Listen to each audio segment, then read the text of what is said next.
What's up, everybody? Welcome to a brand new episode of Mount Josmore. I'm your host, Joz, as always. Pardon my face being a little red here. I was out in the cold and wind for a good chunk of today. Schedule's been a little crazy. It's why the episode is coming out a little later than normal. I will try to be better about that for you guys, but sometimes things happen. Mount Josmore, again, is hosted by yours truly, and it is my go-to lists of things. My top so far, all tops, but eventually I will get to my Mount Shamemore, we'll probably call it, because I just thought of it and I think it sounds cool. But my bottom tier things for certain aspects, but we're not there yet. I have a lot of good things to go through first, trying to keep positive. Mount Josmore, like I said, it's your first episode, basically what I do is I pick a topic and I will give you some honorable mentions around that topic, and then I will give you my Mount Rushmore for that topic, being the top four. And thank you guys, everyone who is tuning in, watching, commenting, everything else. I really do appreciate it. You can follow me for more content at Jazz Says on Twitter. Not all that active on it. Twitter's starting to drive me nuts. Notorious_Jazz on Insta and Jazz of Life 25 on TikTok. Couple rules here for Mount Josmore. Again, this is my list. I can't miss, which means, these are my opinions. You may not agree. Feel free to comment on that in the comment section. And, I try to do my best to reply to everyone who comments on the videos and stuff like that. But if I don't get to you, I will, I promise. But, the only thing I ask is to try to keep the commentary respectful and, don't be an internet hater or a troll, as they say. I have no problem with people with different opinions, but there's no need to be a piece of crap about it. So this episode, you'll forgive me, it's a little late. I am a little tired, so I may be a little scatterbrained here. That does happen from time to time. However, I will do my best to keep this on point and going forward. All right, so this episode of Mount Josmore is my Mount Rushmore of cocktails. Now, I did actual cocktails, not mixed drinks. Okay, so if you're looking for a rum and coke or a 7 and 7, something along those lines, you've come to the wrong list. We're talking cocktails. Something that is a little bit more in-depth than pouring liquor and adding pop or another basic mixer. And you'll see what I mean here. And I'm going to do something a little bit different this episode. So I usually start with some honorable mentions, which I do have some, but I'm going to get one big one out of the way first. And again, this is a personal preference of mine.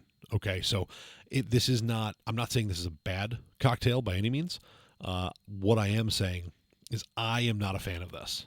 And that's not to say it isn't good. It's not to say if you like it, that's a bad thing. I am just coming flat out and saying I am not a fan of them.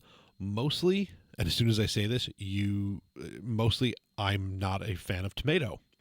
So, crossing off the list, this is not a not so honorable mention, only because I know a lot of people do like them, is a Bloody Mary. Now, shameless plug to help a friend. If you are in the Western New York or Buffalo area, and you happen to be around the Depew area or in downtown Buffalo, check out Sideline Sports Bar and take a look at their Bloody Marys, because these are some of the most over-the-top extra Bloody Marys you've ever seen. And what I mean by that is you can, to my knowledge, and I haven't tested it because, again, I'm not a fan of Bloody Marys, but to my knowledge, you can put anything on the menu in your Bloody Mary. I've seen people put burgers on sticks sticking out of the cup. So, I literally mean anything on the menu. So go, enjoy, be adventurous, and tell them Joz sent you. Most of the people that work there know who I am. So getting the not so honorable mention of Bloody Mary out of the way, like I said, it's just not my cup of tea. I know a lot of people like them. They're a big brunch thing, which I will get to a brunch drink somewhere on the list here. But just not for me. Just not for me. And that's okay. But if you like them, more power to you, and I won't take any from you. So enjoy. Leading off my honorable mention, all of these things are things I enjoy, things I will order, but they're not my go-tos, right? They're not my top four. First and foremost, margaritas. Who doesn't love a good marg? And this is the type of thing that people get jazzed up for. You start talking about like happy hour after work with your, with your coworkers and stuff. Where can we go and get some margs? And if you can find a place that has multiple flavors, especially like of frozen margaritas, ooh, look out. Give me all the margs all day, every day. I'm just saying, I'm throwing it out there. Big time marg guy, big time frozen marg guy, especially there is a place locally that we like to go to. I believe it's called Margaritas.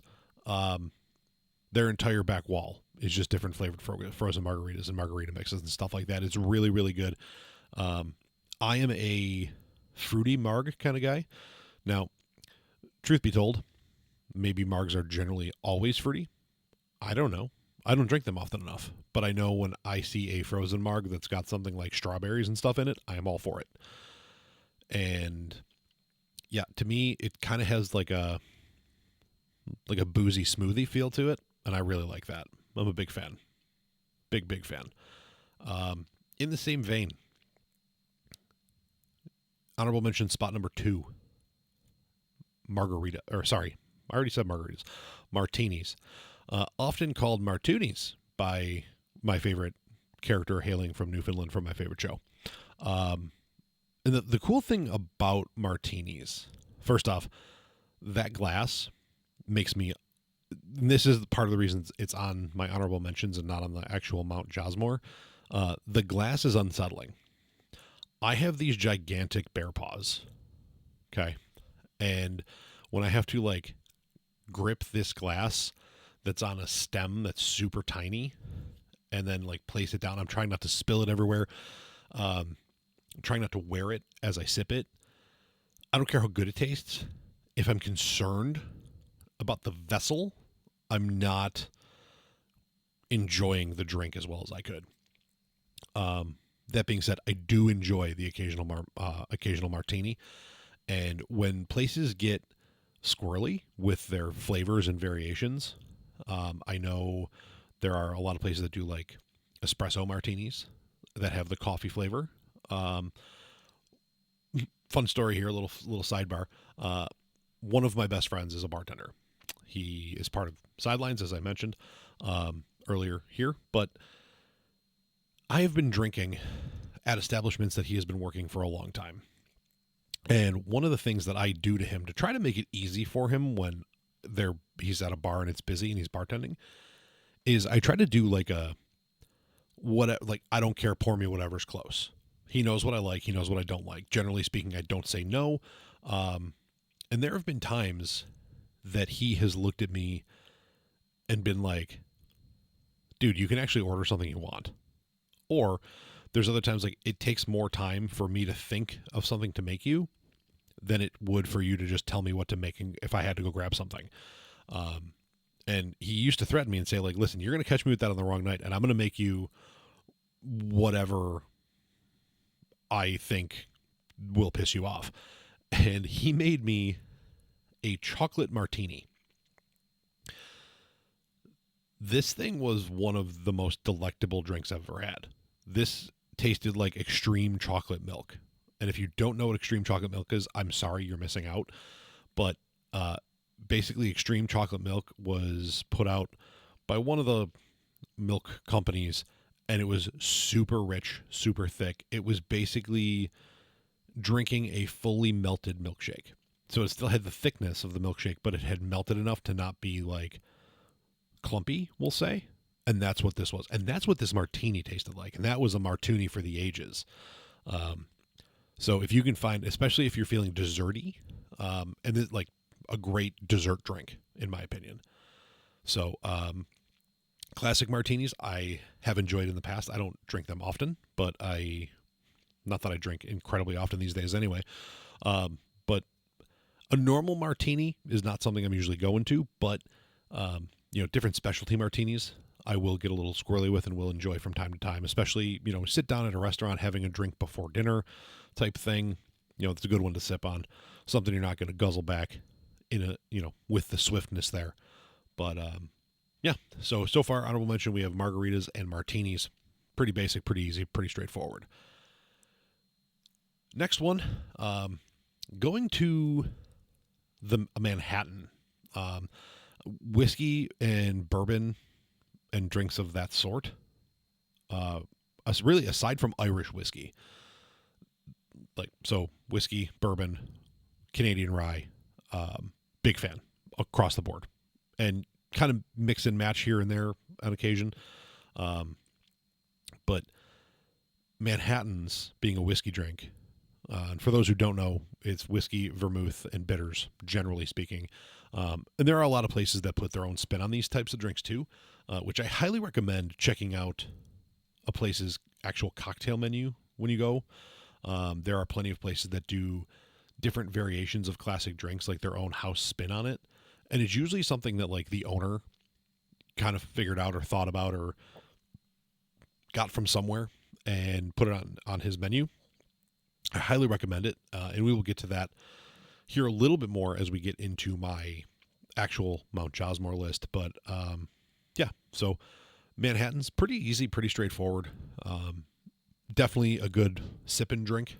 And again, that's one of the things I like about cocktails is it's not, we've all had our times in our era, or most of us have at least, where you were crushing beers, you were slamming shots.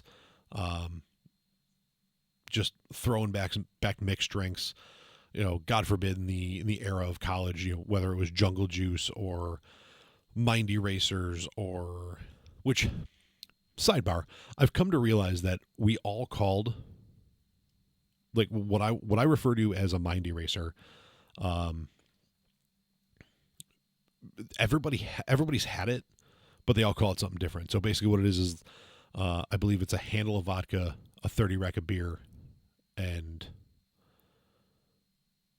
lemonade mix, I believe, is the basic start of it.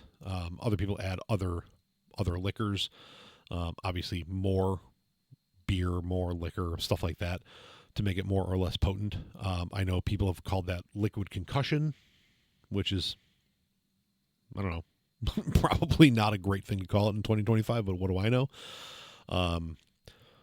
I know other people call it summer beer. It's got a lot of different names, but everyone's had it. If you've been to college, you've tried this at least once.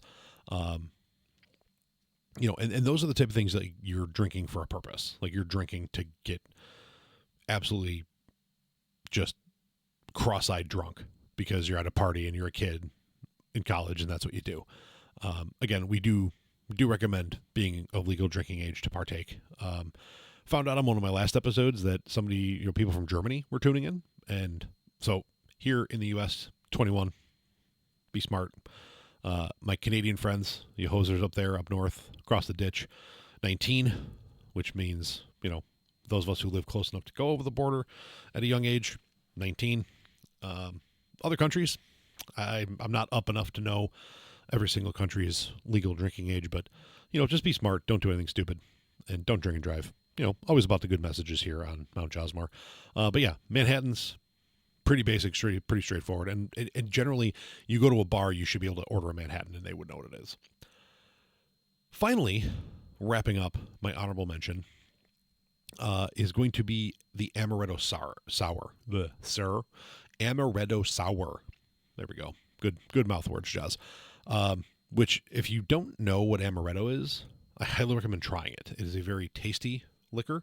It is a very versatile liquor. Can go a long way, go a lot of cool places for you. And all this is Amaretto, lemon juice, and some sugar to level it off. The lemon juice gives it the sour bite. The sugar levels that off a little bit. And obviously there's a little bit more intricacy to it. I know some places, maybe we'll use like a simple sugar syrup, I guess we'll call it. Some places may muddle the sugar a little. I don't know. I am not a bartender. I've never bartended. My bartending acumen is watching friends do it and tuning into Mr. John Taffer on Bar Rescue and having him school some people up. But outside of that, Amaretto Sour is very good. Amaretto goes well, mixes well with a lot of things. Highly recommend looking more into the amaretto world if you've never had it. Highly recommend. Now, pretty quick hit for the start of the show. This is probably not going to be the longest episode. One, because there's not a whole lot of in-depth here. It's a pretty surface topic, and we like those, but there's not a whole lot to do story-wise here. The Mount Josmore stuff will probably have a little bit more story to it, a little bit more nuance, but don't expect a super long one here. Just so you know. First and foremost, spot number one. Again, the actual ranking is not a thing. It's not 1, 2, 3, and 4. It's not my favorite, my second, my third, my fourth. It is just my top 4 in no particular order. And what I'm doing here is I'm going to start with the one that I just recently had this, probably about 2 weeks ago. So I found myself at a comedy show downtown. And if you know me, I don't do the city very well. And if you're from West New York, you understand the city is Buffalo. A lot of people like, oh, you're from New York? What's your favorite part of the city? The other end of the state. Thanks. But even here in the other end of the state, I do not venture downtown unless I have to. My work office is downtown, and just not a fan of heading that way. Not my cup of tea. Too many people, too crowded. I have to pay to park. I don't like it. Not a fan. But I do go down for certain events, like things at the arena, things at the ballpark, work because they pay me to, stuff like that. And after we went to Shays Performing Arts, which is the theater in Buffalo, the big theater in Buffalo, and afterwards we were walking back toward where we parked, and it was too long to walk, but we wanted to go to a nearby watering hole. And that watering hole's name is Lucky Day. And it is a whiskey bar. Y'all, we walked in, and you see like old style libraries that have the bookshelves and the ladder that's on a rail that slides across. That was whiskey behind the bar. Like 6 shelves from probably 5.5 feet high to the ceiling. Like, and these are like 20-foot ceilings of nothing but whiskeys. Bottles and bottles, things you've heard of, things you've never heard of, things that look cool, things that are probably really expensive. And we looked through their cocktail menu, as we tend to do when we go to these places, especially new places. And they have what is called an orange bourbon whip. If you are ever in downtown Buffalo and you end up at Lucky Day, I highly recommend the orange bourbon whip. This is bourbon, as you can expect. Orange, as you'd expect. Cream soda syrup. So I'm a big cream soda guy. Like, it's got that vanilla poppy soda, whatever. It's pop. I'm from Buffalo. So that vanilla cream soda flavor to it too. A little bit of lime, which I didn't taste a whole ton of, which I like because like lemon and lime to me can overpower almost anything. And egg white. And the egg white is the whip on top. So it's like a whipped egg white topping. This tasted like a dreamsicle, like an orange dreamsicle with a bourbon finish. This was one of the best cocktails I have ever had. And if you know me and you know how old I am, I've had a cocktail or two in my time. And a lot of them, I've become more adventurous with this stuff now that, like, you know what you like, and then you find things that sound like your flavor profile, and you're like, ooh. And every now and again, you're like, ooh, I missed. This one did not. So this is orange bourbon whip. And the only place that I know for a fact you can find it is Lucky Day in downtown Buffalo. I'm sure there are other places. I did not look it up, and I'm not going to. I just know where I can get one. And I also don't know if this is something I could make at home, because like cream soda syrup, is that a thing I can buy? I don't know. Amazon probably has it. Bourbon, orange, and lime, that's easy. But the egg white and the whip part, like, I'd have to figure that out. I'm sure I could, but again, I know where to go when I want one. Pretty awesome. My next one, I mentioned this specifically in the breakfast food episode, and this one you can't you can't mention brunch without a brunchy beverage, in my opinion. Um, and the ultimate brunchy beverage, or you know, there's that saying out there that you can't drink all day if you don't start in the morning. And while kegs and eggs is a good time, there's something to be said about starting the day with a mimosa. Kind of has like, if you get heartburn, it's heartburn in a cup if you have more than one. But the orange juice and champagne, light, bubbly, gets you feeling a little squirrely in the mornings. And a specific twist on this, and if you've never done this, you should. You really should. Um, and this was turned on to me again at Sidelines that I mentioned earlier. Um, a grand mimosa, and what a grand mimosa is just a mimosa with a shot of Grand Marnier mixed in. If you don't know what Grand Marnier is, my friends, you are missing out. It is in orange cognac, I believe, is technically its technical definition. Um, and it is a very good shot. It is very good on the rocks.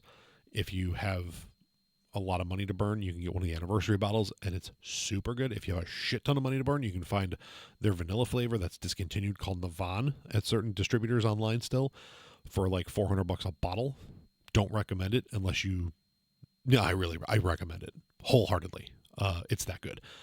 But normal Grand Marnier, very very good. A go-to normal beverage of mine, like if I'm not getting fancy cocktail style, and adding a shot of this to a mimosa, so you give the orange juice, the fizzy bubble of the champagne, and then you add in this little extra kick. It smooths it out in a way that you wouldn't expect, and it brings the profile to a whole new level, in my opinion. And again, highly recommended. Highly recommended. And it is that easy. Like, it's make a mimosa and then add a shot of this stuff. Leave yourself a little bit of room and just pour it in. Down the hatch. Good to go. My next one is kind of in the same vein as, say, oh my God, I'm sorry. I'm very tired. My mind is stopping here, which is why I'm a little choppy, and I apologize. Um, in the same vein as a Manhattan, a good old fashioned. Now, your standard old fashioned is you muddle some sugar with bitters, then it's got an orange slice or orange zest and a cocktail cherry, and you add in whiskey or bourbon or brandy. One of my favorite liquors is Jim Beam's Red Stag. It is a black cherry flavored bourbon made by Jim Beam. And this one, for me, if you can do a Red Stag old fashioned, highly recommend it. Really, really good. This is also one that people are starting to put their own twist on, right? So it's called an old fashioned for whatever reason. I had something pulled up. I stopped reading after a while because, again, I'm pretty tired. I wanted to get the episode in before I went down a rabbit hole. But it's pretty basic, pretty straightforward, like I said. And what people are doing, and like that alone, the Red Stag old fashioned is a twist in and of itself. There's different flavored brandies out there. Whiskey is getting weird and squirrely with their different flavor profiles and fusions, we'll call them. And say what you want. Like I'm sure that there are whiskey and bourbon snobs out there hearing me talk about drinking Red Stag and like, may as well just drink wine. Shut up. Again, my list. I can't miss. And you don't need to be a snob about whiskey and bourbon. It's okay. Let people enjoy what they enjoy. I feel the same way about people with cigars, by the way, but that's another story for another time. The old fashioned is something that people are going to kind of put their own twist on, right? One of my favorites locally is my friends who own the Transit Music Lounge in Depew. They do the Transit Old Fashioned, which comes with a piece of maple candied bacon stuck in it, right? So they do this candied maple bacon. And So it's bacon they cook, and then I'm pretty sure they put maple syrup on it, and they bake it again so it crystallizes and caramelizes. Um, and they sell it by the pint. So you literally get a pint glass with this with these bacon strips in it. They take one of those and they put it in your old fashioned. So now you have a maple bacon flavored old fashioned. And then you get to eat the bacon, which then tastes more like the old fashioned too. Primo. Mwah. Chef's kiss. So good. I've had quite a few of these recently. The old fashioned has kind of been a go to of mine when we go out to dinner or breakfast, brunch. Maybe not so much brunch because I usually do a mimosa, like I said. But dinner's it's an easy one. It's not easy by any means, but it's one that people do. They put their own twist on, and they're usually pretty good. So I also feel fancy drinking an old fashioned. Like I feel a little more sophisticated than I probably am, which we could all use a little bit more sophistication in our lives. Last but not least, rounding out this episode of Mount Josmore. This is one that I have had at certain restaurants. It is a spin on an Irish coffee. Irish coffee being your standard just coffee with usually Baileys in it. And you can use Baileys in this one. But this for me is a go-to like at-home cocktail. And it's a cold brew cocktail. Now, I'm a coffee junkie. I love coffee. I start every day with a cup of coffee. Often I will have a second cup of coffee. And then sometimes after that, I'll think about a third while I'm having my fourth. I love coffee. You get the point. If you've never had cold brew coffee, I highly recommend it. If you like normal coffee and you're like, oh, sometimes I get iced coffee, go somewhere that serves cold brew. Because the difference between iced coffee and cold brew is literally in the name brewed cold. So they brew instead of heating up the water and running it through grounds. The grounds are submerged in cold water overnight, and they seep in. They do their thing. You pour them out. You get cold brew coffee, and you don't get that sometimes you get that burnt and somewhat bitter flavoring of coffee. Cold brew coffee is very smooth. What they've done is they make cold brew liqueur or coffee liqueur, right? So it's a liquor that tastes like coffee. They make ones specifically that are cold brew flavored. And then you get your favorite cream liquor. My go-to is rum chata. You can use Irish cream, you can use bourbon cream, you can use whiskey cream, whatever. We have a bottle of which may actually have gone bad. I have to look at it. We have Krupnik cream in my house because it was really good when we tried it probably a full year ago, and we've never opened it. But get a a coffee flavored liquor. My go-to is rum chata. Again, you can use any other cream liquor that you want, and chill it, mix it in a shaker with ice, and then pour it over ice. It's like a morning cup of coffee. And after 2 or 3 of them, it kind of does the opposite of normal coffee. So you, instead of a coffee, a cup of coffee, feel good in the morning. A couple of these at the end of the night, and you're kind of look like I look right now. And no, I have not been drinking. But my go-to for normal cold brew is Starbucks, and they do a vanilla sweet cream cold brew. Doing a cold brew liquor with rum chata has the same type of flavor. So I got turned on to cold brew when Starbucks introduced it with their holiday spice creamer, and that tastes like horchata, I believe it is. It was very, very good. That was the only year they did it. I'm pissed that they haven't come back out with it. But using rum chata with the cold brew coffee liquor tastes just like it. And I am in all the time. It's one of my favorite go-tos. You can do it as a shot if you just want to chill it and pour it out in shooters, or pour it out over ice. I recommend a rocks glass. Don't get aggressive with a pint glass on this one, especially not the first time, because 2-3 of these, it'll get you where you need to go. You'll be 8 beers drunk. Love a good 8 beer drunk. But yeah, so there you go. There is my abbreviated, feels short and scatterbrained Mount Josmore of cocktails. Thanks for tuning in. If you liked it, comment, like, subscribe, tell your friends, check it out. Argue with me in the comments. Agree with me in the comments. That'd be cool too. Follow me on the socials if you choose. The big thing here, on TikTok, I post little clips of this, and now that I have a better lapel mic set up, I will actually be replying to people in their comments. So you Hanson people, I'm coming. Don't worry. Yeah, and as always, guys, if anybody who's tuning into this, at some point or another, we all go through some hard times. We all go through some tough shit, and just understand it's going to be okay. It'll pass. It's okay to be in your feelings. It's okay to be sad. It's okay to be upset. It's okay to be depressed. It's not okay to quit, and it can't rain forever. So, sun will come out someday. You just got to keep going.